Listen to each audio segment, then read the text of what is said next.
Pahalgam attack के बाद कि Bharat Pakistan all out war में आ सकते हैं। भारत पूरी तरह से इस नियत में नजर आ रहा है कि कुछ बड़ा कदम उठा सकता है। पाकिस्तान अगर एटमी ताकत है, वाकई में पाकिस्तान के पास वो लॉन्ग रेंज वेपन्स हैं जिससे वो भारत के अंदर जो मेन सिटीज हैं उनको टारगेट कर सकता है। पाकिस्तान के पास टैक्टिकल न्यूक्लियर वेपन्स है कि हम लोग अगर अटैक करते हैं तो they can use nuclear weapons as a scorched earth policy. अपने पास S-400 पूरा उस मिसाइल सिस्टम है, डिफेंस सिस्टम है। So we also are capable के अगर कोई एक लॉन्ग रेंज मिसाइल जो पाकिस्तान के पास है ही नहीं, उन्होंने बीच में शाहीन और वो सब ट्राई किया था बट दे फेल्ड।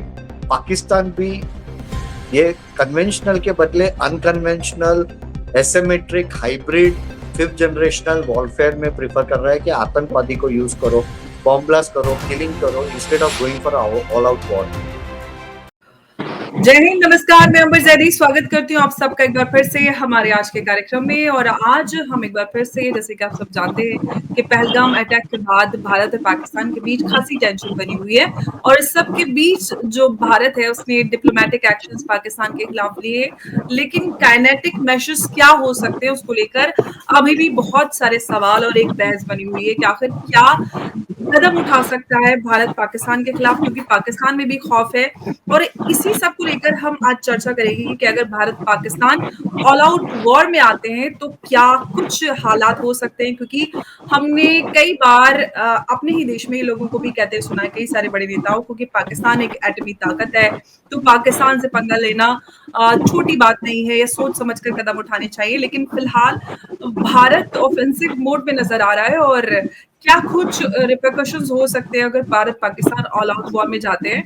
तो इस पे हम चर्चा करेंगे और चर्चा के लिए हमारे साथ मौजूद हैं सुमित मेहता जी, जिनको आप अक्सर देखते रहते हैं अलग अलग मीडियम्स फॉर्म्स पर। बहुत बहुत स्वागत है नमस्कार। आपका। नमस्कार सुमित जी, ये बड़ा सवाल बना हुआ है पहलगाम अटैक के बाद कि Bharat Pakistan all out war में आ सकते हैं। भारत पूरी तरह से इस नियत में नजर आ रहा है कि कुछ बड़ा कदम उठा सकता है। ऐसे में लोग कई सारे हमारे देश में भी कहते हैं कि भारत को इस तरह का कदम नहीं उठाना चाहिए क्योंकि पाकिस्तान भी एटमी ताकत है। अब सबसे पहला सवाल तो यही है कि पाकिस्तान अगर एटमी ताकत है, वाकई में पाकिस्तान के पास वो लॉन्ग रेंज वेपन्स हैं जिससे वो भारत के अंदर जो मेन सिटीज हैं उनको टारगेट कर सकता है। क्या भारत को वाकई में डरने की जरूरत है पाकिस्तान के खिलाफ कोई भी कदम उठाने से पहले? आप क्या सोचते हैं इन सारे सवाल और जो स्पेकुलेशन चल रही है? अंबर जी, सबसे पहले तो जितना स्टडीज पढ़ने को मिली है, जो भी इंफॉर्मेशन अवेलेबल है फ्रॉम क्रेडिबल सोर्सेस, जो डिफेंस के एक्सपर्ट्स है, तो एक तो सबसे पहले है कि पाकिस्तान के पास टैक्टिकल न्यूक्लियर वेपन्स है कि हम लोग अगर अटैक करते हैं तो they can use nuclear weapons as a scorched earth policy, कि वो एरिया को कंटेमिनेट कर दे, वैसा वाला है। जो लॉन्ग रेंज मिसाइल्स है to deliver a nuclear warhead के दिल्ली, बॉम्बे, बैंगलोर जैसे सिटीज में, तो it is there is no document to support के पाकिस्तान के पास वो कैपेबिलिटी है। और दूसरा, अपने पास S-400 पूरा उस मिसाइल सिस्टम है, डिफेंस सिस्टम है। So we also are capable के अगर कोई एक लॉन्ग रेंज मिसाइल जो पाकिस्तान के पास है ही नहीं, उन्होंने बीच में शाहीन और वो सब ट्राई किया था बट दे फेल्ड, तो वो टेक ऑफ होता है, उसके साथ में अपना मिसाइल सिस्टम भी इन प्ले आ जाएगा। So that is why Pakistan भी ये कन्वेंशनल के बदले unconventional, asymmetric, hybrid, fifth generational warfare में प्रिफर कर रहा है कि आतंकवादी को यूज करो, बॉम्ब ब्लास्ट करो, किलिंग करो, instead of going for all out war. क्योंकि उन्होंने 1948 देखा है, 1965 देखा है, 1971 देखा है, 1999 देखा है कि ऑल आउट वॉर करेंगे तो उन लोग खत्म कर दिए जाएंगे। 1965 was kind of a stalemate. 1999 Kargil was also kind of non-decisive. Okay, because of our अपनी पॉलिसीज के कारण। लेकिन 71 और सब जगह तो हमने देख लिया। 1948 में तो हम ही पीछे आ गए, नेहरू को माउंटबेटन ने बोला इसलिए, नहीं तो हम लोग तो मुजफ्फराबाद तक पहुंच ही गए थे। तो पाकिस्तान भी प्रिफर नहीं कर रहा है क्योंकि उसको पता है कि they are not able to deliver those weapons here. तो वो बातें कर रहा है, यानी जैसे मैं दिल्ली में और सब जगह आप देखेंगे मेरे ताऊजी विधायक है, ये वैसा वाला है कि मेरे पास न्यूक्लियर एटमी एटम बॉम्ब है। उसके बियॉन्ड मुझे नहीं लग रहा उसके पास कोई कैपेबिलिटी है टू डिलीवर इट। जी, अब आपने बात की कि हम पहले बात हमने की कि क्या वाक़ई में पाकिस्तान के पास वो लॉन्ग रेंज पूरे इस तरह के हथियार हैं जिससे वो पाकिस्तान से बैठकर पूरे भारत में बड़े शहरों को टारगेट कर सकता है। अब सवाल ये है आपने जो एक दूसरे ऑप्शन की बात की क्योंकि पाकिस्तान डायरेक्ट भारत के साथ इस तरह के वॉर में नहीं आता लेकिन जो उनके मिलिशियाज़ हैं, वो ही जो ईरान जिस तरह से करता है वैसे ही अपनी वो इस्तेमाल करते आ रहा है। तो क्या भारत को भी इस तरह का कोई कदम उठाने की ज़रूरत है सिंस भारत इस तरह की चीज़ें करता नहीं है कि वो इस तरह के प्रॉक्सी वॉर या प्रॉक्सीज़ को तैयार करे? क्या भारत को भी कोई प्रॉक्सी तैयार करने की ज़रूरत है और पाकिस्तान को ट्रबल करने के लिए? क्योंकि या सीधे ऑल आउट वॉर में भारत को जाना चाहिए? क्योंकि इस वक़्त तो बड़े सारे सवाल हैं। आपको क्या आपने बहुत अच्छा सवाल पूछा अंबर जी। और मैं इसको अगर इकोनॉमिक एंगल से देखूं और टेक्निकल एंगल से देखूं, अगर हम ऑल आउट वॉर में जाते तो India will officially be in a war with Pakistan. तो एक तो अपने बहुत सारे रिसोर्सेस वॉर में चले जाएंगे क्योंकि एयरफोर्स नेवी पूरा आर्मी मोबिलाइज करके रखना उसका जो खर्चा लगता है। आज पाकिस्तान, सिर्फ पाकिस्तान नहीं लेकिन इवन यूएस ने, दूसरे इंटेलिजेंसीज ने भी प्रूव किया है कि using Mercenaries, using proxies, terror groups, वो इकोनॉमिकली एफिशिएंट है और उसके अंदर लो कॉस्ट ऑपरेशन चल सकते हैं। आर्मी को इसके लिए वेस्ट करना सेंस नहीं बनता है। तो पाकिस्तान के अंदर भी प्रॉब्लम्स तो है ही। आप जानते हैं कि वहां देवबंदी, बरेलवी, अहले हदीस के बीच के प्रॉब्लम चल रहे हैं। उसके ऊपर से बलोचिस्तान और सिंध के साथ है, तो यहाँ पश्तून के साथ ड्यूरेंट लाइन वाला मैटर चल रहा है। तो ये पूरा जो पाकिस्तान खुद एक प्रॉब्लम में है। और हम लोग अगर आज वॉर चालू करते हैं तो पाकिस्तान के अंदर का जो फैक्शनलिज्म चल रहा है, जो अंदर आपस के झगड़े हैं, वो सब मिट जाएंगे। बिकॉज देन उन लोग सब साथ में आ जाएंगे क्योंकि एक काफिर हिंदुस्तान उनके अगेंस्ट में आ गया है। और ये सब जगह होता है। आज मेरा और मेरे कजिन्स के बीच में प्रॉब्लम चल रहा होगा, आपस में झगड़े चल रहे होंगे ऐसे प्रॉपर्टी के और कोई, लेकिन बाहर वाला कोई आके मुझे अटैक करेगा तो मेरा कजिन भी जो रोज मुझे गाली देता होगा वो बोलेगा अभी ये सब छोड़ दो, मैं बाद में तेरी पिटाई करूंगा। बाहर वाला आके तेरी पिटाई कर रहा है तो पहले मैं उसकी पिटाई करूंगा। तो we are going to unify Pakistan. और अभी जिस तरह का पूरा इकोनॉमिक सिचुएशन है, Pakistan can not sustain a war. लेकिन पाकिस्तान अगर मैनेज कर लिया तो हम लोगों को ये खर्चा मैनेज नहीं होगा। दूसरी चीजें अगर आप देखें, गाजा या फिर इवन यूक्रेन, क्रीमिया तो रशिया ने हफ्ते भर में अनेक्स कर लिया था। आज 2 साल के ऊपर 2.5 साल होने आए, यूक्रेन का मैटर सॉल्व नहीं हुआ, जबकि Russia is such a strong army. Okay, और Russians are known, okay, for the strength, military strength. Germans को उन्होंने खत्म किया था। वो बोलते हैं Cossacks are the worst butchers. Okay, second world war में हाईएस्ट लोग मरने वाले थे वो रशियंस थे और सेकेंड इंडियंस थे एज अ ग्रुप। उसके बाद में उन लोग ने जर्मन्स को खत्म करके उन लोग वॉर भी जीते। तो इट इज ऑलवेज सेंसिबल कि हम लोग ये एक्शन ना ले रहे, क्योंकि जो हम बोल रहे हैं कि हम लोग जाएंगे हफ्ते भर में हो जाएगा, गाजा आज तक चल रहा है कोई सोल्यूशन नहीं आया, यूक्रेन चल रहा है कोई सोल्यूशन नहीं आया। So it doesn't make sense कि right now India should take this kind of decision to get into a war. उसके बदले तो एसिमेट्रिक हाइब्रिड वॉरफेयर जो है, fifth generation warfare, that makes sense.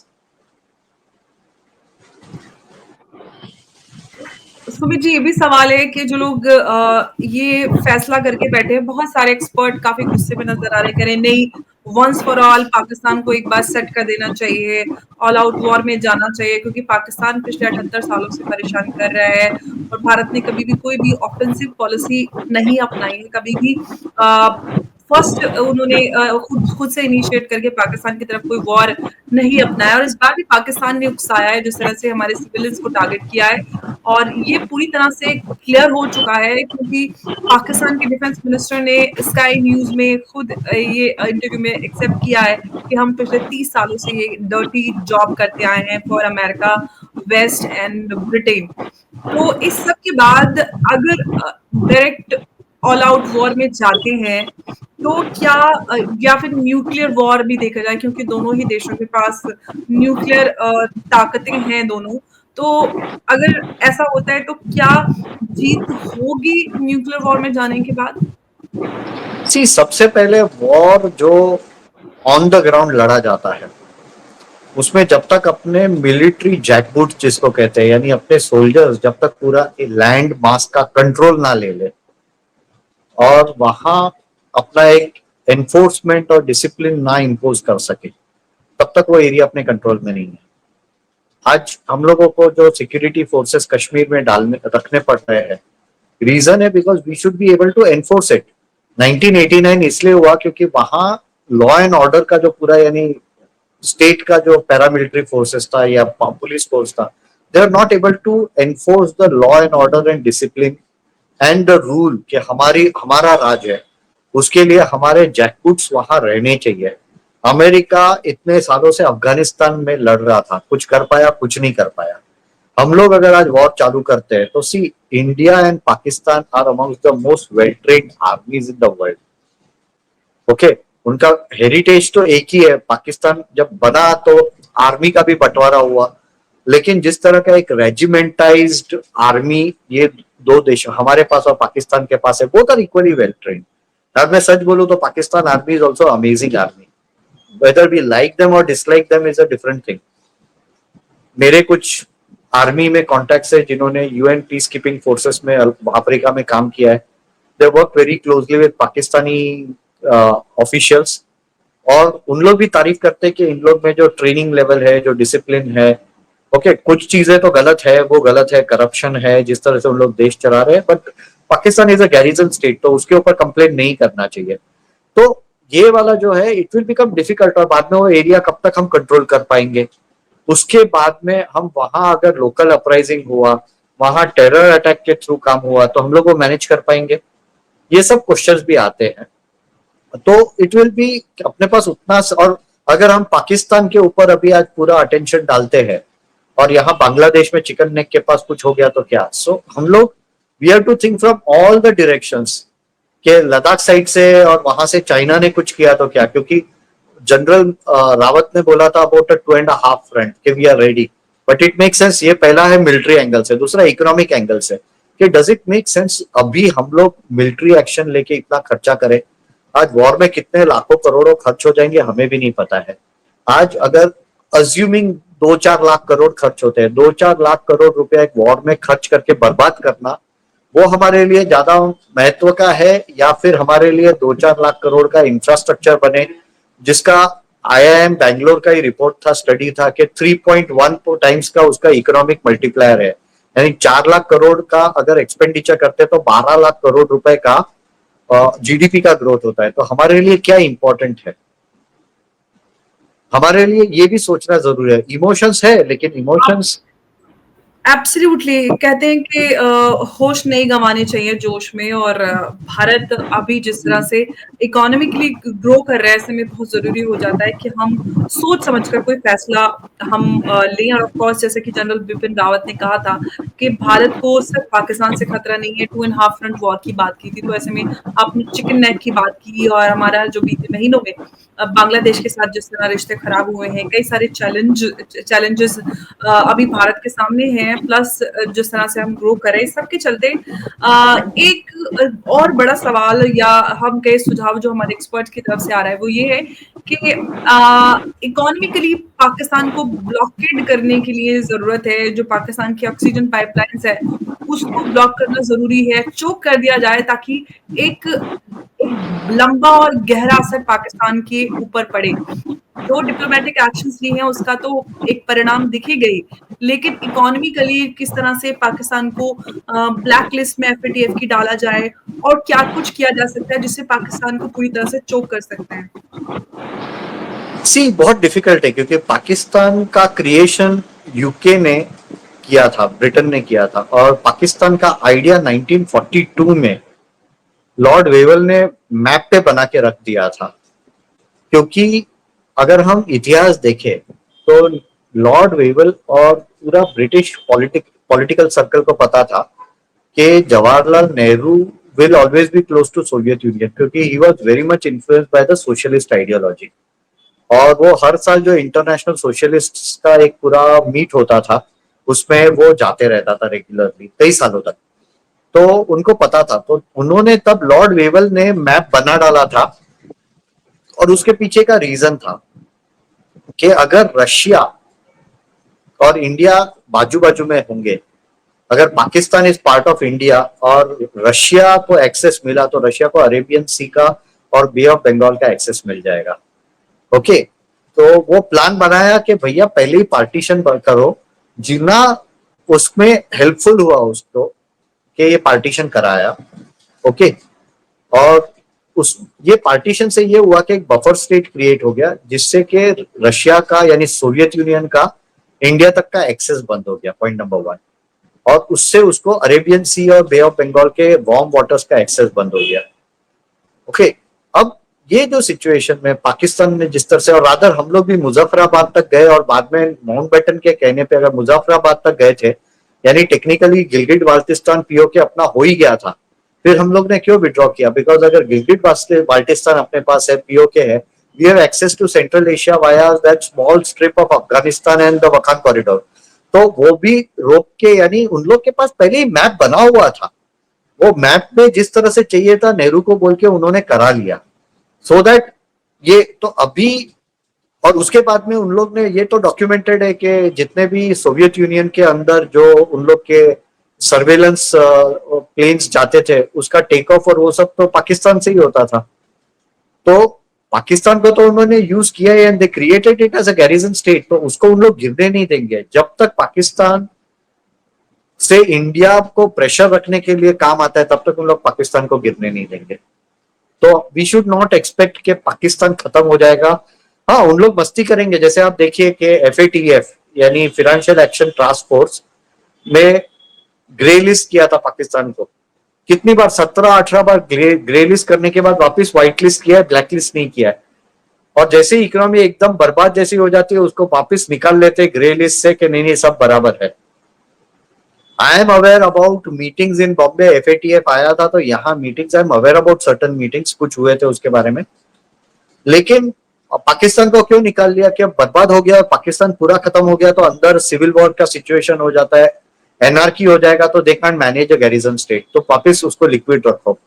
तो मुझे नहीं लग रहा है कि America is playing both sides. उसके एक नेशनल सिक्योरिटी एडवाइजर थे किसिंजर करके, हेनरी किसिंजर, निक्सन के सिक्योरिटी एडवाइजर थे NSA, उसने बोला था America doesn't have permanent friends and permanent enemies, it has permanent interest. तो इंडिया को भी यूज करेगा, पाकिस्तान को भी यूज करेगा।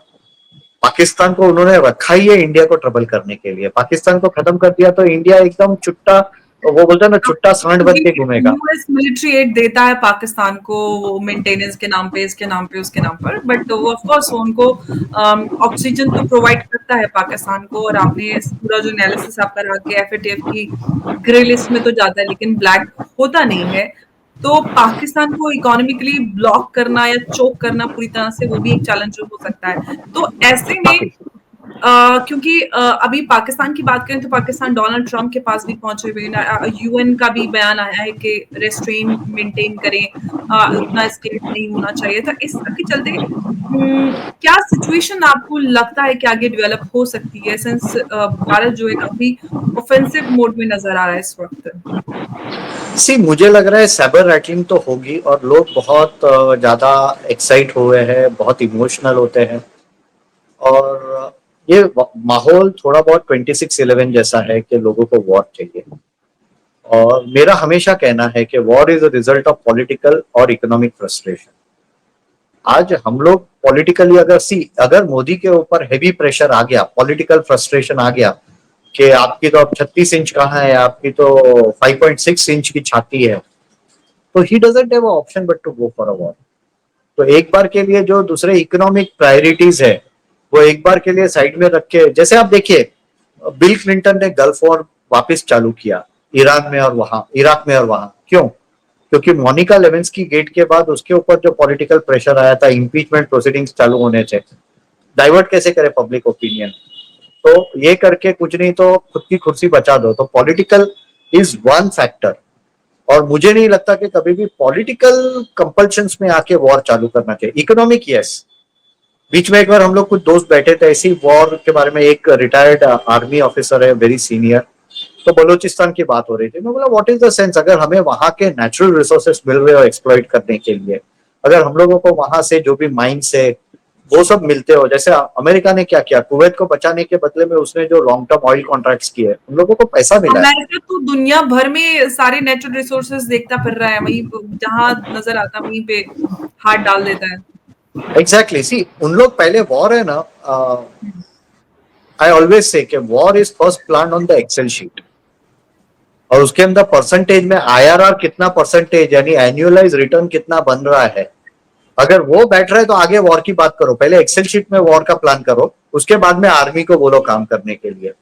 तो ये अभी नरेंद्र मोदी कैसे काम करेंगे हमें पता नहीं है। हाँ, उसके ऊपर कितने पॉलिटिकल प्रेशर आएंगे, किस तरह का स्टेटमेंट्स आएंगे, क्योंकि लोग तो बहुत ज्यादा इमोशनल हो गए, बहुत भावुक हो गए हैं। लेकिन एक तो है कि वॉर करना हो तो whether it is a right time and whether we'll be able, क्योंकि आज तक जितने भी हमने वॉर किए हम लोग ने उसके सामने इकोनॉमिक गेन नहीं लिए हैं। हम लोग ने से अगर वहां जैसे एक जमाने में होता था कि चलो वॉर हुआ तो अब हमें इतने करोड़ों रुपए दे दो, जो एक जमाने में होता था, या फिर तुम्हारे टैक्स का 25% हमें दे दो, ऐसा वाला कुछ हमने किया नहीं। हमने तो बांग्लादेश में उल्टा अपना पैसा खोया, लोग खोए, और उसके बाद में 1 साल तक पाकिस्तानी आर्मी को बिरयानी भी हमने ही खिलाई है। ना तो चिकन नेक को आपने बढ़ाया और ना ही आपने ऊपर से जो शिमला एग्रीमेंट हुआ उसमें भी आपने काफी कुछ, एग्जैक्टली, रादर वी जबकि लॉस्ट अगर एवरीथिंग, रादर जो एग्जैक्टली हम लोग ने बैटलफील्ड में गेन किया था वो हम लोग ने नेगोशिएशन टेबल पे लूज कर दिया। तो पहले वो क्योंकि हम लोग एक वॉर देखते हैं, वॉर के बाद का आफ्टर मार्थ इज ह्यूज। अगर आज वॉर किया और बाद में सब लोगों के ऊपर 10% अगर वॉर सेस लग गया तो क्या करेगी वो जनता? आर वी रेडी टू पे वॉर सेस? हम लोग ऐसे भी देखिए अभी 18%। जो सिचुएशन पाकिस्तान में बनी हुई है, चाहे बलूचिस्तान की बात करें के टीटीपी, क्योंकि जो लिबरेशन फ्रंट है अफगानिस्तान का, उन्होंने भी डिक्लेयर कर दिया है कि हम ईस्टर्न फ्रंट से हम पाकिस्तान पे अटैक करेंगे। तो जो सिचुएशन बनी हुई है, ऐसे में भारत के पास क्या मौका है कि इस वॉर का फायदा उठा सकता है, सिंस बलूचिस्तान में नेचुरल रिसोर्सेज हैं, और नेचुरल रिसोर्सेज को लेके अभी पाकिस्तान ने एक समिट भी किया था, वो यूएस के साथ नेगोशिएट करने की कोशिश कर रहा है। उनको पता है कि यूएस जो है नेचुरल रिसोर्सेज में आंखें गड़ा के बैठता है, तो इससे पहले कि बलूचिस्तान में वो डेमोक्रेसी को सेव करने के लिए उतरे, इससे पहले हम खुद ही यूएस के सामने ऑफर रखें। तो क्या भारत भी ऐसा कुछ कर सकता है सर? सी, आपने एक बहुत अच्छा सिनारियो क्रिएट किया है और वो काफी लॉजिकल है, क्योंकि इंटरनेशनल रिलेशंस के काफी सारे एक्सपर्ट्स का डिस्कशन ये होता है। एक तो सबसे पहले बलूचिस्तान में अगर भारत को एक्शन करना है, हमारे पास लैंड कनेक्टिविटी नहीं है। जैसे बांग्लादेश के टाइम में अपने पास लैंड कनेक्टिविटी थी, तो हम लोग मुक्ति बाहिनी को ट्रेन करने के लिए लोगों को भेज सकते थे। पाकिस्तान वो कश्मीर में कर पाता है, लेकिन हम लोग वो नहीं कर पाएंगे अनलेस वी, और दूसरा है कि वहां natural resources are worth billions and billions of dollars. तो वहां अगर कुछ करना हो तो अमेरिका को ऑन बोर्ड लेके आए बिना कुछ नहीं कर सकते। और मुझे एक असेसमेंट है कि America will not want China to control Balochistan at any cost. जिस तरह से एक जमाने में सोवियत यूनियन को बॉम्ब वाटर्स एक्सेस करने के रोकने के लिए उन लोगों ने भारत का पार्टीशन किया, आज चाइना का एक्सेस हो गया कहाँ? They have Gwadar port. Gwadar port का आप डिस्टेंस देखिए, स्ट्रेट ऑफ हॉर्मुज से 2 दिन का स्लो स्टीमिंग डिस्टेंस पे, 2 दिन का स्लो स्टीमिंग, एकदम एवरेज साइज स्पीड पे अगर शिप चलती है तो 2 दिन में आप ग्वादर पोर्ट पहुंचोगे। तो चाइना की नेवी यहाँ होगी तो उन लोग see the fear America has is के स्ट्रेट ऑफ हॉर्मुज को ब्लॉक कर सकता है, नेवल ब्लॉकेड चाइना कर सकता है। अब उनका अपने साथ भी नेगोशिएशन चल सकता है, उसका आईएसआई के साथ भी नेगोशिएशन चालू होगा। एंड वी नेवर नो कि पाकिस्तान के साथ जब काम करते हैं चाइनीज अमेरिकन, तो पाकिस्तान की कुटाई कितनी कर रहे हैं और कितनी दोस्ती में काम करा रहे हैं। क्योंकि हेनरी किसिंजर का ये और एक डायलॉग है, कोट है कि to be a enemy of America is dangerous. America का दुश्मन होना डेंजरस है, लेकिन being a friend is fatal. यानी अगर आप दोस्त हो गए अमेरिका के तो आपको बर्बाद करके छोड़ देगा। पाकिस्तान में भी पूरा ये जिहादी फैक्ट्री तो अमेरिका ने तालिबान वॉर लड़ने के लिए किया था ना, वहां एब्सोल्युटली, से ख्वाजा आसिफ ने खुद जो स्काई न्यूज का इंटरव्यू है उसमें बोला है कि काम हम 30 सालों से करते आ रहे हैं अमेरिका के लिए, ब्रिटेन के एग्जैक्टली लिए, वेस्ट के लिए। तो इसका मतलब ये है कि थोड़ा सा अगर हम अपने लिए भी कर लिया तो फिर क्या गया, हमने अपने लिए भी कर एग्जैक्टली एग्जैक्टली कि बहती गंगा में हमने हमारे भी हाथ पैर धो लिया, अमेरिका तो धो ही रहा था, हमने भी हमारे हाथ पैर धो लिए। तो ये अब अमेरिका को अगर बलूचिस्तान को तोड़ना है, अमेरिका को ऑन बोर्ड लाए बिना, उसके साथ डील्स किए बिना, क्योंकि अमेरिका भी सी चाइना एक्सप्लॉइट कर रहा था नेचुरल रिसोर्सेस, अमेरिका का पेट में दर्द हो गया इसलिए उसने ये सब काम चालू कराया लगता है। अब हम लोगों को बलूचिस्तान का कंट्रोल लेना हो डायरेक्टली इनडायरेक्टली, तो अमेरिका को ऑन टेबल कद्दू कटेगा, अमेरिका और भारत में बटेगा और दूसरों लोग में भी बटेगा, नेटो में कुछ उसको यूके को देना हो, तो वो टेबल पे जब तक सेटलमेंट नहीं होता, यानी जो मैंने कहा कि war has to be first planned on the Excel sheet, तब तक ये वॉर का कोई अर्थ नहीं रहता। अमेरिका भी नहीं टूटने देगा पाकिस्तान को तब तक। क्यों एग्जैक्टली क्योंकि अगर हम बलूचिस्तान के स्ट्रेटेजिक इंपॉर्टेंस को देखें तो उसमें यूएस जरूर इसमें उतर सकता है, प्लस साथ में चाइना भी चैलेंज है। तो अपने कई सारे इंटरेस्ट हैं जो हो सकते हैं, साथ साथ नेचुरल रिसोर्सेज, कई सारे ऐसे अट्रैक्शंस हैं जिसमें इजीली यूएस ऑन टेबल आ सकता है। और ये पूरी सिचुएशन को हम कुछ हद तक काफी बदलते हुए देख सकते हैं। ऑल आउट वॉर में जाए बिना ये सारा कुछ हो सकता है, हम अगर बलोचों को, तालिबान या फिर अफगानों को थोड़ा सपोर्ट करें, क्योंकि वैसे भी सपोर्ट का इल्जाम तो पाकिस्तान की तरफ से आता ही है कि भारत इनको सपोर्ट कर रहा है इकोनॉमिकली, ऐसे वैसे ट्रेनिंग एंड ऑल। तो जो इल्जाम है, आपको क्या लगता है कि ऑल आउट वॉर में जाए बिना भारत को इन सभी जो नेशनल मूवमेंट्स चल रहे हैं, इन सब के लिए सपोर्ट डिक्लेयर करने की जरूरत है? सी ये सब तो सी भारत कभी ऑफिशियली तो डिक्लेयर नहीं करेगा, और भारत अगर करता होगा तो भी कैसा है कि भैया मुझे तो पता नहीं है, पाकिस्तान इज पॉलिटिकली नाइव, और उसको खुद की जिहादी फैक्ट्री और जो जिंगोइज्म मैनेज करने के लिए बोलना पड़ता है कि हम कश्मीर को सपोर्ट करते हैं। वी डोंट नीड टू, अगर हो भी रहा है तो चल रहा है भैया। अब पैसा जा रहा है या आर्म्स जा रहे हैं या फिर अमेरिका आर्म्स बेच रहा है और हम पैसे दे रहे हैं, या जो भी है वो तो चलने वाला है। जी। Why should we own up? हम क्यों बोले कि भैया मैंने चोरी की है? भाई जो हो रहा है, हमें नहीं पता, आप अपना मैनेज करो देश। आज पश्तून का प्रॉब्लम है ड्यूरैंड लाइन का, तो पश्तून और अफगान के साथ अगर कुछ होता है, they are anyways very aggressive, जी। तो why should we take the onus, और हम क्यों उसके बारे में? तो आई अब डोंट ये थिंक। जो पूरी सिचुएशन बनी हुई है सुमित जी, लोग काफी गुस्से में हैं, भारत पूरा ही काफी गुस्से में नजर आ रहा है। सरकार ने भी हिस्टोरिक डिप्लोमेटिक एक्शंस पाकिस्तान के खिलाफ लिए हैं और काइनेटिक एक्शंस को लेकर बहुत उम्मीदें जताई जा रही है। पाकिस्तान में भी इस बात का खौफ है। अब इस सब के चलते भारत क्या कुछ कदम उठा सकता है जिससे लोगों का गुस्सा भी शांत हो, पाकिस्तान को भी थोड़ा सा सेट किया जा सके? सी सबसे पहले इंडस वाटर ट्रीटी का जो अनाउंसमेंट आया, hmm. That can not be made effective very quickly, hmm. और इसके लिए तो कई लाख करोड़ का खर्चा करना पड़ेगा, डैम्स, रिजर्वायर्स, ये वो सब कैनाल सिस्टम बनाने के लिए। इमीडिएट थोड़ा बहुत आएगा लेकिन उसके बियॉन्ड नहीं आएगा। लेकिन ये एक मैसेज गया है पाकिस्तान को टू करेक्ट, क्योंकि अगर वो सेटल नहीं होते तो लॉन्ग टर्म इम्प्लीकेशन बहुत ज्यादा नेगेटिव और हेवी हो सकते हैं। लेकिन लोगों को अभी क्विक एक्शन चाहिए। आप देखिए 9/11 के बाद अमेरिका में सेम हिस्टीरिया हो गया था कि हमें जी। वॉर चाहिए, हमें रिवेंज चाहिए। इंडिया में भी सेम काइंड ऑफ सिचुएशन हुआ है। काफी मीडिया भी इस तरह से, और सोशल मीडिया और ज्यादा आग में तेल छिड़क नहीं रही है, वो टैंकर लेके पूरा फ्लो लगा के बैठी है। तो अभी कहीं, because we are a democracy, some action will have to be taken. अब किस तरह का एक्शन नरेंद्र भाई लेते हैं वी डोंट नो। अगर वो कोई काइनेटिक एक्शन वेरी सॉफ्ट, जैसे आसिफ मुनीर का अगर मर्डर हो, जैसे something like what Israel did with general Sulemani, okay, या ऐसा कोई audacious, and see this kind of things will also help in pacifying. एक तो अपने लोग है ना, इमोशनल है, वो दूध का उबाल जैसा है, एक बार के लिए बहुत, एक आध बॉम्ब ब्लास्ट भी हो गया, एक आध बॉम्ब डाल दिया, हाँ, तो भी सब खुश हो लोग शांत जाएंगे। हो जाएंगे, सब लोग शांत हो जाएंगे, चलो हो गया, हाँ। लेकिन बिल्कुल। वो लॉन्ग टर्म सॉल्यूशंस नहीं है। बिल्कुल, अब देखते और हैं कि क्या कदम। जी, बिल्कुल।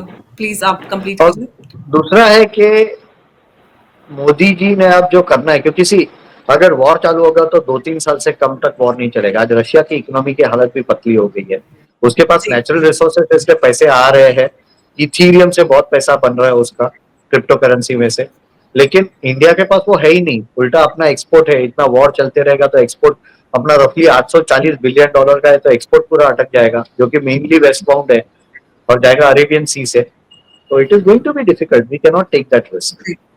ऑफ कोर्स अब देखते हैं कि क्या इस सब के चलते भारत कदम उठाता है, क्योंकि फिलहाल लोग काफी आक्रोशित हैं और ऐसे में कुछ ना कुछ एक्शन तो भारत जरूर लेगा। क्या एक्शन होगा, कब होगा, कई सारे बड़े सवाल हैं और जो भी होगा सही समय पर सोच समझ कर किया जाएगा। सुमित जी, बहुत बहुत धन्यवाद आपका हमारे साथ आज की इस चर्चा में जुड़ने के लिए। नमस्कार, जय हिंद, जय भारत। नमस्कार, जय हिंद।